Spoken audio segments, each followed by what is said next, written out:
I have never been to Oh, okay.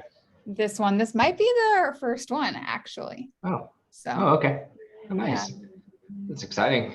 Yeah. Awesome. All right. Looks All like right. we're top of the hour. Yes. Good Perfect. afternoon, everybody. My name is Allison Schlofel. I am the host this afternoon. I am the coordinator of digital integration for South Bend Schools and an Indiana Connected Educators board member. I'm so excited to learn from Kendal Shomura. Oh no. Google for Education trainer with Amplified IT, which is a CDW company. And I see Janice is here with CDW as well. So in this session, Kendal will review recent changes to Google Workspace for Education. We're going to cover what new additions are available and how they may fit into your Google roadmap at your school or district. Google has reimaged its paid options for Workspace, giving schools the flexibility to select, plan, and deliver the features and impact that fits their users best. This session will continue with a deep dive into the announced 2022 storage changes, whether or not the changes will affect your environment, and provide real tools and resources to determine and track your storage footprint. So without further, I will pass the mic over to you. Cool. Thank you so much. And welcome everybody. I'm just putting the slide deck link in the chat, and as people show up, we're going to continue to do that for you. You can bookmark it, keep it. If you need it for later, feel free to use that as well. All right, so everyone's seeing my screen, I'm guessing. If you have any trouble with that, just let me know. All right, we're going to go ahead and get started here. So today we're going to be talking about Google Workspace for Education additions and storage. The big things we're going to be talking about today are the changes that are happening with storage and the changes that have happened with additions, so that we're all kept up to date. In the last 2 months, 2.5 months, there have been a number of changes announced and made within Google Workspace, even the name itself. So we're just going to make sure that everyone's up to date with what's going on. And there's the slide deck link if you need it one more time. And I am Kendal Shomura, as Allison said, Google for Education training consultant with Amplified IT, which is a CDW company. If you need me for anything, my email address is right here on the slides. So the easiest way to get in touch with me is via email. If you have questions, if you have follow-up, if you need support, anything like that, let me know through email. And if you haven't worked with us before or heard of us before, Amplified IT, a CDW company, we are a 100% K-12 focused educational technical consultancy group. So we work with school districts and Google admins and people running Google in their environment. And we help to make sure best practices are implemented. We help to make sure that you understand your environment a little bit better. And that's our goal today, is to help you better understand the environment that you're working in. We're also Google's premier partner for everything in the admin console. So anytime there's questions about the admin console, Google usually comes to us to help schools and get support for them as well.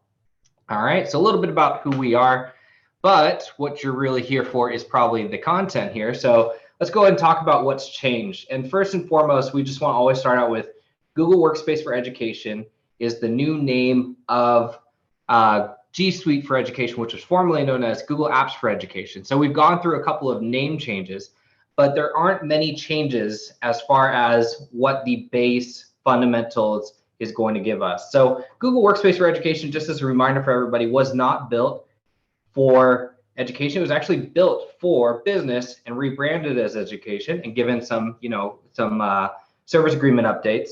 But we do have to update Google Workspace for Education to match what we want in our environment. So we're going to talk a little bit about that, how that all works. And I just wanted to start off just mentioning that for you.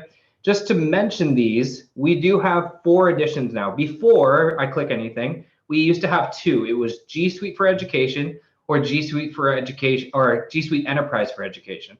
So there were 2 additions before. One was the free G Suite for Education, which we all know, which is now Google Workspace for Education Fundamentals. So it is still the free suite.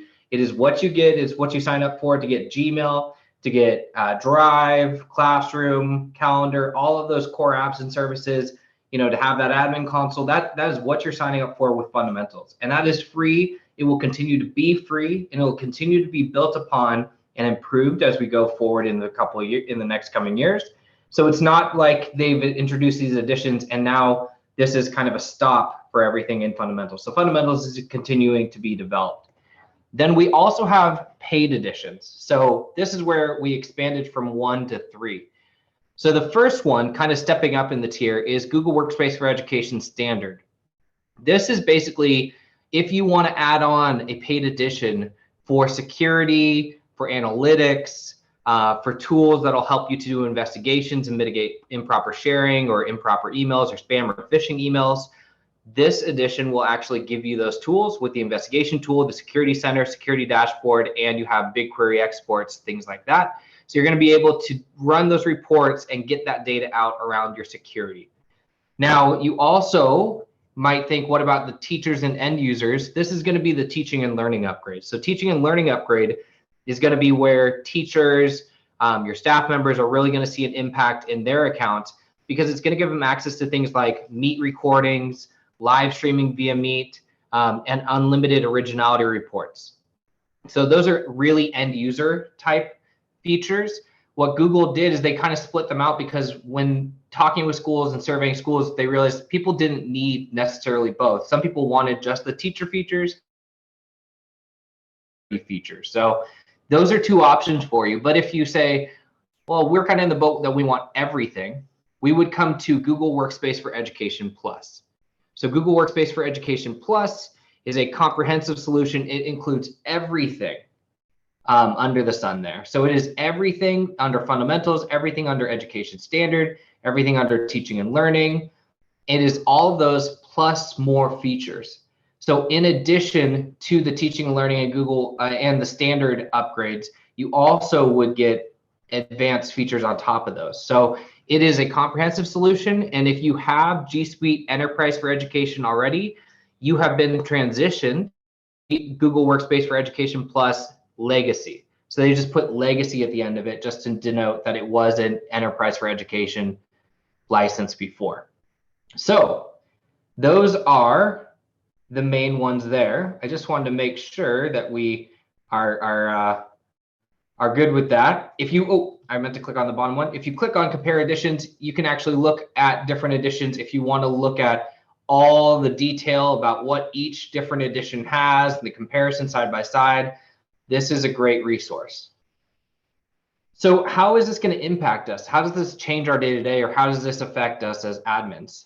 So Google Workspace for Education Fundamentals, the change was in name only. So we changed the name, and that's about it. Everything else, features, service, support, no change in that at all. So we're just changing in the name only. Standard, however, is going to be tools like Security Center, Investigation Tool, BigQuery exports. Those are going to be places where if you're in the IT world and you want security-minded tools, but you don't want to, don't need to enable all the teacher-sided tools, then this would be a good option for you.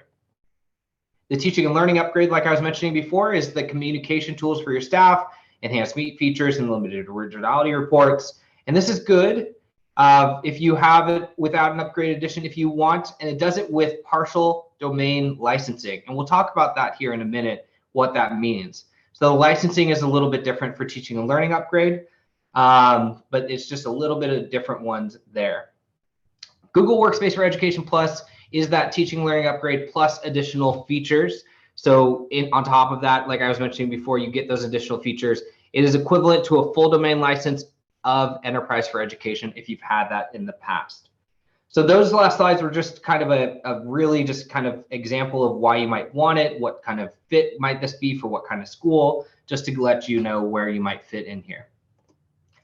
So we want to make sure you know there are prices for these as well for the paid editions, of course.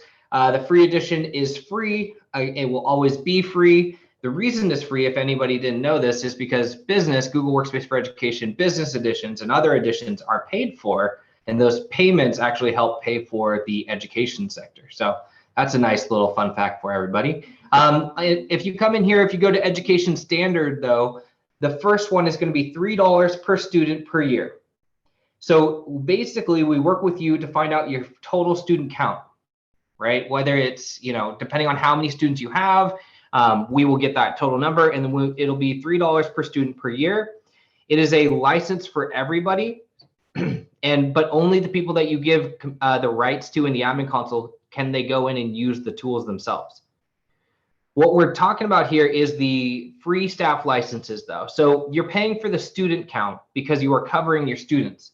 However, your staff are included at that price as well. So staff licenses come in there. Basically, you're buying a whole domain license here.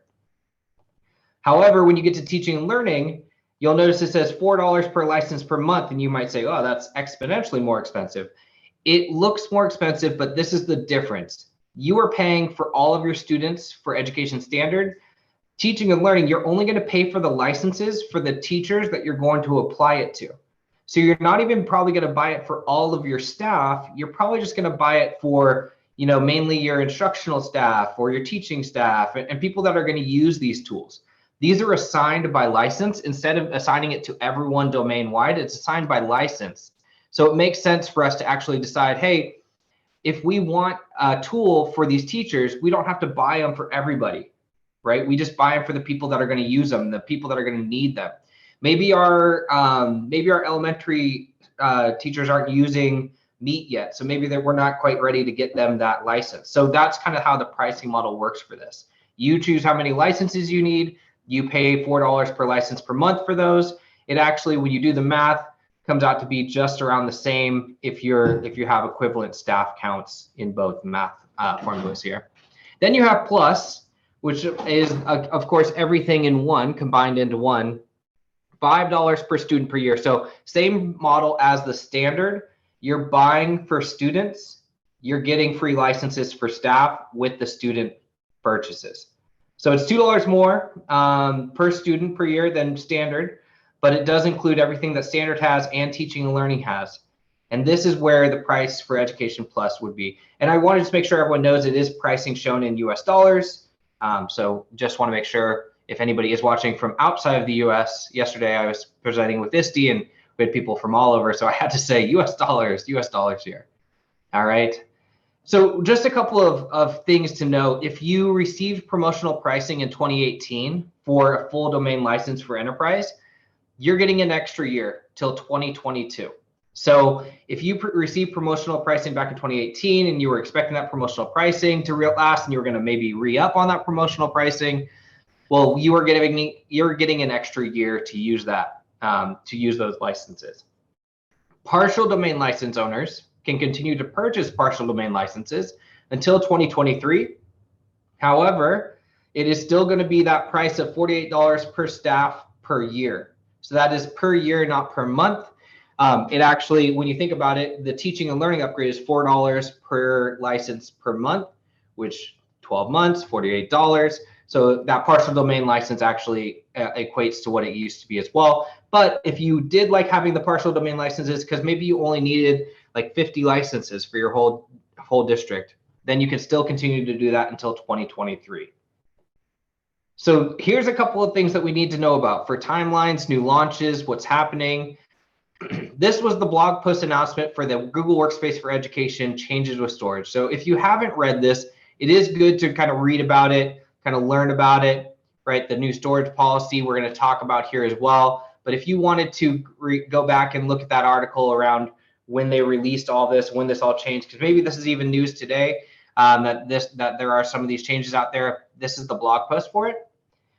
But the big announcement on that blog post was that Google is going to be implementing a storage limit for Workspace users in July 2022. So almost literally 1 month or 1 year from now, we're going to have storage limits in Google Workspace for Education. And I'm going to talk about what that means. And there's really no need to panic. But we are going from the unlimited, quote unquote, unlimited storage that G Suite used to provide. The new storage is pooled for all of our users. So it's going to be one combined pool of storage. And I'll break down how that works here in a second. But the first thing to remember is that we don't have to panic, right? Because it can be a little bit overwhelming to think, oh my gosh, I have to wrangle all this data up and I have to delete all this information. It'll be okay. We've talked with Google. They've done some research as well. So let's talk about what this means, and then we'll talk about our strategies going forward and how we tackle this in the next year. So with the free edition, with Google Workspace for Education Fundamentals, everybody, no matter who you are, is getting 100 terabytes of storage for your domain. So everybody in your domain is pooled into one storage, and it is going to be 100 terabytes of storage free for you. All right. And if you are a paid edition, you can, I'm just putting the prices down here again, just to remind everybody where it was. But the Google Workspace for Education standard, it is still going to be just that baseline 100 terabyte storage. There's no additional storage added.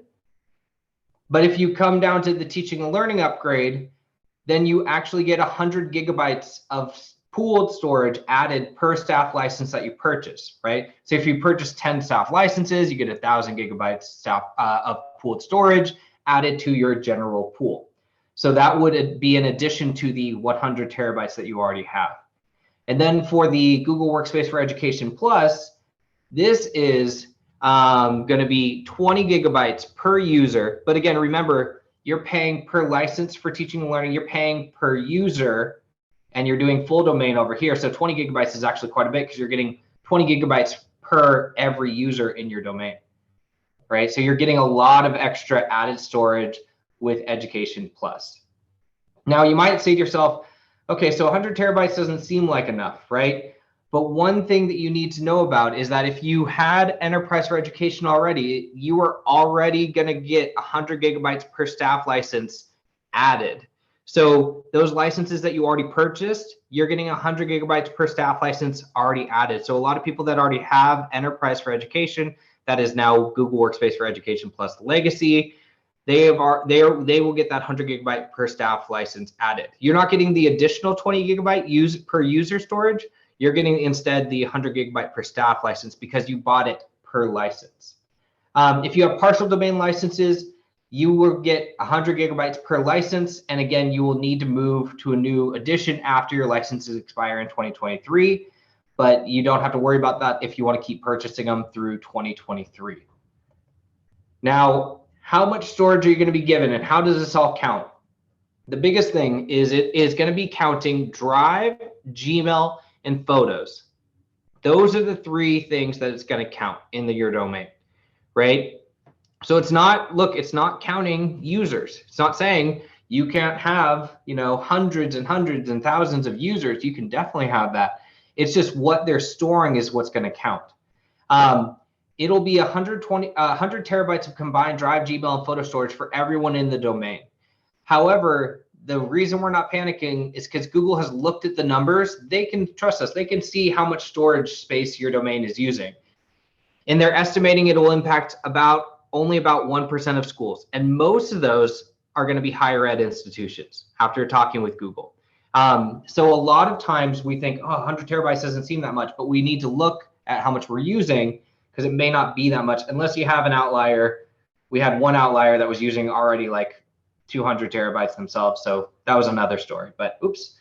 So it's not going to affect everybody, and especially a lot of us, if we're in a little bit smaller districts, then definitely will probably be okay, but it is good. We'll show you how to check today as well.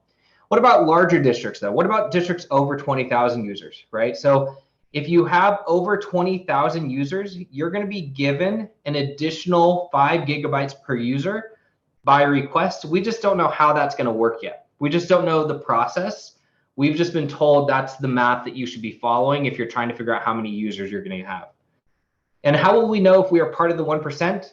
The big thing is they will reach out to the primary admins of the domains who will be affected. So in the admin console, I just want to show you real quick. If you go down to this account settings, you just want to verify, whoops, just kicked me out. You just want to verify who your primary admin is. So what I'm doing in account setting is I'm going to the page right here where it says profile. I'm going down to primary admin, and I want to make sure if it says Melissa Benson at anexampleschool.com, I'm going to check with Melissa and say, hey, are you checking your emails? Because Google will send an email through eventually about storage space, right? So this is how Google knows to communicate with us. They use your primary admin. So you want to make sure that your primary admin is up to date in order to get the updates coming out. So this is a little bit of math. I was at one point in my life a 7th grade science teacher, so I like the whiteboard a little bit. But one of the things that you should know about is this is an example, right, of if you had enterprise before, you get 100 gigabytes added to their shared pool per paid employee license. So let's just say that they have 5,000 licenses.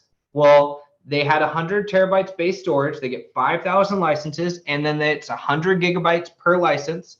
So that's 500 terabytes. So added to the pooled storage, so they would have 600 terabytes. So if you're buying a lot of licenses, trust me, you're going to have plenty of space. So that's why we're not really panicking at this point. Google's saying the same. All right, so that's the legacy edition, how that math is going to work for you. Now, how do you know how much storage are you using? There is this end user storage calculator, so you can actually right click and copy the address from here. Whoops. Or you can open this up and send them the link here. But this actually, when somebody opens it on their own account, it tells them how much data they're using, how much Drive, Gmail, and Photos data they're using. So this is actually a really nice update or a nice little page for people to get a little gauge on, oh my gosh, I'm using so much data, or I'm not using much at all. So that's always nice. And then you also can look at your current storage. And this is a little support article that Google gives you to say, and here's the math that we showed on that last slide. Understand how much storage you use, and you can come in and look in your report. So if you want to find out how much storage you're using, it's pretty easy. You go into the main menu of the admin console, you go down to reporting, go to highlights, and when you're in highlights, you can scroll down and it says, what's the storage being used? 10.2 gigabytes.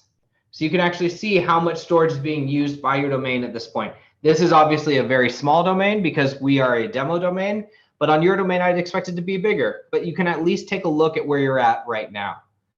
You can click view details. You can kind of see which apps are taking up the most storage, which of course we would expect Drive storage to be the highest. We store a lot of files in there and they're larger than emails, but you can see total storage used, any spikes that we've had, and there are some major spikes here, and you can look back and say, oh wow, I wonder why that was maybe a major spike, and do a little investigating.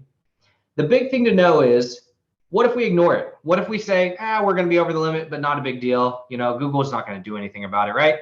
They actually will. So we just want to make sure you're clear. If you are over the limit, Gmail, you can't send or receive messages. Google Drive, you won't be able to sync, upload, edit, create new files. So you won't be able to do really anything in Gmail or Drive. And Photos, you can't upload photos or videos in original quality. So they are kind of putting a full stop on domains if you are over that limit. So that's why we're talking about it now. That's why we'll talk about it for the next year. And that's why by the time we get there, I should be a storage expert. But this is how Google's going to enforce this storage quota. So we have a couple of things coming out from Amplified IT, some tools. We have this admin console storage reports guide. It's a blog post that we put out a little while ago talking about how do you look and what filters do you use for your reports. One of the things that I can show you is if you're in reports, if you come down to user accounts, once you open up accounts, you can scroll to the right, and there is a total storage used column. Now you could scroll this whole thing, and I'm sure that would be fine, but you can instead filter for total storage used. You could do greater than or equal to, and I'm just going to say 50 megabytes because I just want to see. And when I do that, there you go. There are your storage, your higher level storage users. And you scroll over and you can see the people that are using a lot of storage. And this is kind of a nice little report. You can download this report as well. So it's easier to look at, easier to sort, get rid of the columns you don't need. Just makes it a lot easier to see. So so we gave you a little blog post on how to set that up. That's a little preview. There's also a GAM drive cleanup guide. If you're not familiar with GAM, full stop. This is not for you. This is a tool that's extremely powerful. You can delete everyone's emails by accident or everyone's drive files. So we want to make sure that you're comfortable. It's a script-based tool. If you're not familiar with scripting and that's not really your cup of tea, be careful with using this tool. If you have questions, we can kind of walk you through it a little bit, but we want to make sure you're really confident before you hit that yes button, because it executes what you tell it to do, and it doesn't ask you if that's the correct way. There's no checks and balances in there. That's why we're so careful with it. The other thing that we just introduced, I think it was like 2.5, 3 weeks ago, but we just introduced this, is Gopher for Drive. So Amplified IT, if you're familiar with our tools at all, we have Gopher tools, Gopher for Chrome, Gopher for Gmail, Gopher for Groups. So all these tools work off of Sheets to help you to visualize data, to help you take actions in the admin console. At this point, what Gopher for Drive is doing for you is able to help you see your overall domain storage, individual user storage, the larger files in those users' store drives that might be affecting their storage. So you can actually drill down to, okay, so I looked at the domain, it's really high. I looked at the couple of people that have really high storage usage, and now I can see their individual files as well. So you can run this on your domain and you'll get a lot of data points just like this, total drive storage, total usage, what storage information, what are the files that are really, really big. So you can see there's some files that are really, really big in here. And you can see any files that they have that may be in a shared drive as well. So if you're trying to visualize and get a better understanding, which is what we should be doing right now, this is the point in which in the process that we want to better understand what's going on around us in our environment. So if that's you, then you definitely want to open up Gopher for Drive. If you've never used one of our Gopher tools, very easy. Here's a little trick for you as well. If you go to sheets.new, it opens a brand new Google Sheet for you. Docs.new, sheets.new, slides.new, forms.new. Just a little quick tip for everybody. And then if you come in here and then you wait for it to load a second, go to add-ons. We already have it here, but it's Gopher for Drive, and it's extremely easy to find. If you go to add-ons, if you want to find any of our tools, go to get add-ons. All you have to remember is the word Gopher. And the way you remember is because it's digging into the APIs, right? There you go. That's our little fun joke with that one. So Gopher for Drive is the tool. It's completely free. So we're just here to help and make sure people understand it. But this is where you can get domain usage reports, storage by user. You can get user drive reports. You can get shared drive reports or shared drive files reports. So this is how you drill into this data. It's real easy. If I wanted to get a user drive report, all I have to do is come in here and say, look for Kendal Shomura at anexampleschool.com, and I want to find any files larger than 1 gigabyte, and we'll see if they have any files that are going to come up. Oops, I meant to do smaller than that, much smaller than that. Megabyte. I just wanted to do any file really. But this is going to be how I can run a report, and I can see an individual's data, and there you go. So I have a couple of files. It's 23 megabytes, so they're not huge, but they are in here, and I have video MP4. So you can see what files are in there, and it's a great tool for you to use to kind of visualize this data. Right now, we're in that discovery phase, everybody. So this is how we're going to discover this data. And then it's kind of like, what do we do next? Right now, it's working with our end users, but we'll talk about that here in a second as well. So that's Gopher for Drive. Again, totally free. Check it out, use it, visualize the data, makes life a lot easier. If you need a little bit more on-call support, if you need somebody to kind of walk you through the changes and how to support the changes, we do support stacks, which are just hours that we work with you on this project, and we would scope out how much time we need. We would run those GAM commands for you against your domain to help with cleanup, help with visualization, pulling in data, and looking at file types. We can give you dashboards, all sorts of different things. So if you're needing a little bit more on-call support, and I know there are some districts out there where you are the IT department, right? And maybe this is not your cup of tea either. So you can get some support from us and some support stack. Just click on the more info and it'll get you more info there. The other thing I want to talk about is Google Vault, because when we, as admins, when we think about data retention, we think about how long data is supposed to be retained for, Google Vault is really important to us because it's a core service that allows us to retain, archive, search, export our emails, drive files, chat messages in the case that there's an emergency. Google Vault is not a backup though. So that's the tricky part to remember. Google Vault is not making a copy of people's files and storing them somewhere else. It actually, when you use Google Vault, it is like using an investigative tool to go into somebody's mailbox, into somebody's drive folders, be able to see their data. So with that, how does it affect retention? Because now that we're thinking about all of this extra data that we need to get rid of, we also need to be mindful of retaining data in case of an investigation, in case of a Freedom of Information Act request, right? We need to make sure our retention policies are still followed, although we are purging data. So how does this work? So I just want to make sure that we're really clear about this. When a file gets created, it is counted in the user's drive total file count. It is then also visible and counted against the domain storage total. It is visible in Vault. So that is how normal process works right now. So a file gets created, it's visible in Vault, storage counts against it in every storage matter. Now, when you delete a file in the new process, this is how this is going to work. When you delete a file, it is not going to count against your personal drive storage quota. It's not going to count against the total domain storage anymore because you've deleted the file and gotten rid of it. But because of legal purposes, it will still be visible in Vault. You might be thinking, how does Google do this? There's a lot of meta tagging going on back in the background. So there's a lot of ways that Google is identifying that a file has been deleted. Do not count this towards the total domain storage, but keep this file and allow visibility by Vault. So that's really big because we were panicked a little bit at Amplified IT that people were going to just start purging data and just purging data left and right, and regardless of retention policies. So you want to keep your retention policies up to date. You want to maybe even talk about them again if you haven't talked about them in a couple of years. But it is important to note that, yes, even with this new process, data will still be available in Vault in case of an investigation. So files can be deleted by the user to remove them from the count for the total storage, and they won't count towards that total domain storage, but you can still access them via Vault.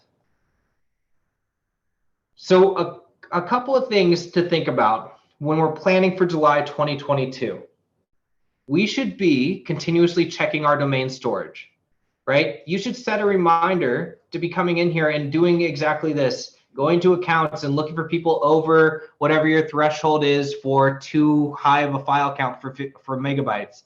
You should be coming into the highlights and you should be monitoring this area as well. What's the storage being used, right? You want to make sure that you know how much storage is, how much it's fluctuating. If you come in here one day, it's 10.2 gigabytes. You come in the next day, it's 200 gigabytes.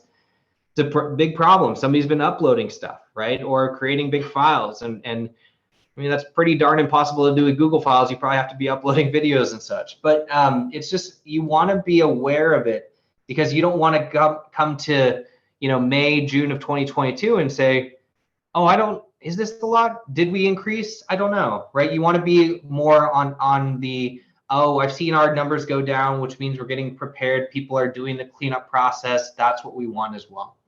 Speaking of that cleanup process, back when this all got announced, my immediate thought, being a former technology coordinator and a teacher and in IT world, was what about our end users? We are going to have, if we just tell them to start purging data, who knows what they're going to delete, right? So we didn't want to do that. So what I've created here for everybody, and you saw I just made a copy of it. You can make a copy for yourself, put your own school district in here, brand it for yourself, place your school logo, all that fun stuff. But it's a couple of slides from this presentation as well about, how to use this, what's this guide for, and then drive filtering and cleanup. So this is how you can filter and clean up your files in Drive. This is how you can filter and clean up your files in Gmail. So you kind of fill in the blanks of when the dates are supposed to be, and you can put next steps for people as well. But this is a very, very simple guide on how do you do a filter and clean up in Drive and Gmail, which are going to be two very important things for people to have moving forward as well. So the insights into overall storage, again, user report highlights, and this is just the support article reminding you of how to get there. But the user report highlights is going to show you the overall storage usage in your domain. And the user report accounts is going to be if you want to see individual users. The other part about this is going to be managing shared drives. So you can actually go into the admin console, go to Apps, Google Workspace, Drive and Docs, and you can see Manage Shared Drives. You can see here how much storage space they're actually using, right? So you can see this one's using 127 kilobytes, 18.2 megabytes, and we don't have a whole lot of storage because it's a demo domain. But you can see in here who has what storage in what shared drives. So you should be checking this as well to see if there's shared drives that shouldn't be here in the first place, but also if there are shared drives that are just exponentially growing and growing and growing. What we realize is people might think to themselves, oh, if I put it in a shared drive, it's not really mine, so it doesn't count against my storage quota, but it's a pooled storage quota, right? So everybody together. So even though it's a shared drive, it's not counted against an individual user, still counts towards the shared quota. All right, so this is where you can manage your shared drives and look into those. And then you could also use Bigquery logs to visualize storage usage. If you're somebody that's using Enterprise for Education, if you're not familiar with that, shoot over an email and I can get you connected with our tech team to kind of show you how to set up a Bigquery log. But you can visualize your data, pulling it out of those reports so that you can look at it month after month or week after week just to see how your data is changing. So identifying individual storage abusers, that's the important part. The report is limited to 100,000 entries. So if you are an extremely large district, and you have over 100,000 entries on your filter, it won't be able to return all of those. But again, you want to download under reports. You want to come under reports, user reports, accounts, and you just want to add filters before you hit download here, right? You want to filter for that total storage, or if you're looking for drive abusers or Gmail abusers or photo abusers, you can come in here and look for those people in here. The other step is once you've downloaded it, you're going to freeze and enable filters on row 1 on a sheet, and then you can find the column titled total storage used and view your highest usage. So that allows you to download. That's a little quick step guide for you as well. What is your next steps in the admin console? Audit the top drive abusers in the way we were just telling you, configuring access groups for Google Photos. So instead of giving everyone access to a service like Google Photos under additional Google services, come in here and there it is, Google Photos. So you can actually say, create a group, and I'll call it the Google Gurus right now. And you can say, I'm going to only enable Google Photos for the people that need it. I'm going to turn it on for a group. And in that group are going to be people like the leadership teacher and the yearbook teacher, right? And people that collect a lot of photos from around schools. So you can turn it on for just those, couple of individuals. That way you're really limiting that storage being used up because somebody accidentally signs into their phone with their school account, and it's now syncing all of their personal photos up to Google Photos, which is another problem that we could talk about. We've had that happen in the past where people have accidentally opened up their Google Photos at school and seen their personal photos in there. So it is something that you want to avoid. And so if we can control it a little bit at the source here and say only these 10, 15 people can use it, then we are really limiting how much damage that will do in our total storage. Then you also want to, like I said at the beginning, verify your primary admin account. If you have not verified that, that's where emails, that's where updates are going to go. Just reminding you, since we've been giving you a lot of information, again, account settings, under profile, make sure that this primary admin person is checking their email and that it isn't something like a generic email or a retired individual. We have worked with a lot of schools where we always say, hey, is this primary admin still here when we do our audits? They go, oh, no, they're not here anymore. We need to get rid of them. So just make sure that's up to date. This is a very important time to get updates. Shared drives are another thing that we want to kind of wrangle and get under control again. So shared drives, what we recommend at Amplified IT is that IT is the one that creates shared drives. And the reason that we recommend IT creating shared drives instead of letting teachers create shared drives is because when teachers and staff create shared drives, we tend to see sprawl and duplication. So we see duplicated shared drives. Oh, I didn't know there was already a science department shared drive. Okay, well, now we have two and we have to figure out how to merge them together, right? And there isn't a merge shared drive option. You have to just migrate files around. So we recommend that, and that also will limit who's using shared drives, and that allows you that list where we looked at the managed shared drives, that list can be smaller to make it a little bit more manageable for you to look at. Then it also prevents abandoned and duplicated shared drives, which is important for us. We also want to prevent future file creation and upload by non-students and faculty, and you can do that in here under Drive and Docs. You can do that under, I think it's Features and Applications. And then we say, creating new files on Drive. You can actually come in here and you could create maybe a group of individuals, or maybe you have an OU for your suspended or your offboarding staff, people that are leaving. So when they're leaving, you give them an access to their account maybe for a month so they can get in, get data as they need. But you could come in here and say, you can't create new files, right? You can't create new files, but you can look at the files that already exist. You can go to Gmail. You could also block them and do restrict delivery so they can't send emails out, but they can look at the emails that they have, right? So that might be a process that you go through if you want to limit people creating files at all. There are potentials for data loss. So one thing that we do want to mention is that we do worry about users hearing this information and thinking that districts, that you're going to go in and start deleting their data.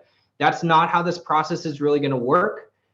So you want to watch for major drive shares that are happening outside of your domain. External sharing with the security dashboard, if you have standard or plus editions, is a good way to monitor that. Or if you need to monitor it without those additions, you can always come here to reports, and then you can go to Drive, and you can look for spikes in the external shares. And if you see spikes, like on this day, you might want to do a little bit of digging inside of the Drive audit log on that specific day and look at what was shared and who shared it where. All right. And then you want to look for spikes and use the investigation tool if you have it to mitigate improper sharing and bring those files back inside. So a couple of last thoughts on permanent deletion. Vault is now kind of becomes your gatekeeper of permanent data deletion and expunging. You can use Vault because what Vault will do, if you go to Vault, you actually have what's called these retention policies. And if you've forgotten what those are, I can give you a quick reminder. It's how long is data supposed to be held on to until it gets removed, right? Not only from the user account, but from Vault as well. If we say indefinite, it's forever. But if we set a retention period, we can say maybe, I'll just do an easy one, 1 year from the day it was modified. So if something keeps getting modified and updated, it won't get removed. But you have two options here. Purge only the items that people have deleted. That'll help with cleanup definitely. You have this more intrusive option, which is purge all items in their drives, including items that are not deleted. What that means is that if something's in somebody's drive, but it's older than 365 days since the last time it's been modified, it will get deleted. So you want to be really careful with this option, but understand what it also does. If we wanted to say like, hey, we don't hold on to any data past 10 years, you could set this to 10 years time and date modified or date created, and you could actually expunge everything out that is past that timeline. You just want to be really careful doing this because this is a permanent deletion. This is the only place really that it is permanently deleting it, and it is almost impossible to bring the data back. Google cannot really bring that data back, right? I've had a school that has deleted this data before by accident. They set it to like 9 days by accident and chose the wrong option, and everything was deleted. It took like 2 months to get it back. So I'm not trying to scare everyone away from this. I just want you to fully understand what this does. So even if somebody hasn't deleted it, they would expect it to be there. You say, if it's older than this, get rid of it.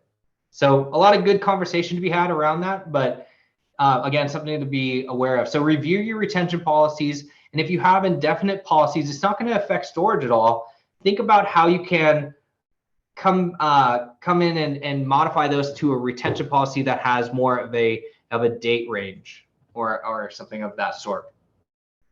Inappropriate drive files will never be permanently deleted until Vault expunges them. So if somebody deletes a file, students are chatting and they delete a file, remember, unless it's expunged by Vault, it is still accessible by Vault. So just always remember that.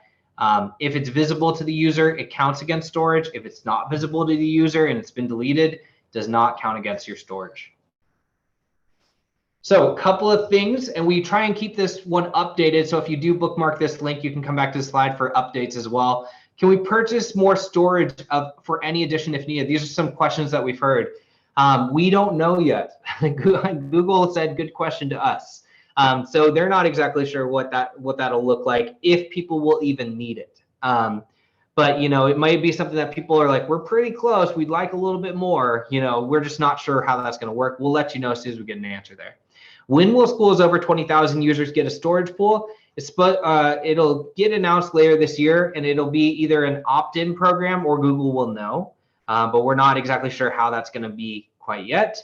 How will we know how much storage we have if we are over 20,000? Well, you can do that by calculating your total storage by multiplying total users by 5 gigabytes and adding that to the 100 terabyte total, the baseline 100 terabytes. So how much space do native files account for? And native files are files like Google Docs, Google Sheets, Google Slides.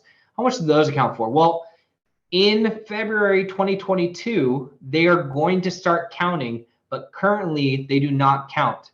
So we're not saying that the highlights is lying to you, that it's wrong. It's just they have more of an arbitrary value right now. They're going to have a set value when it comes to February.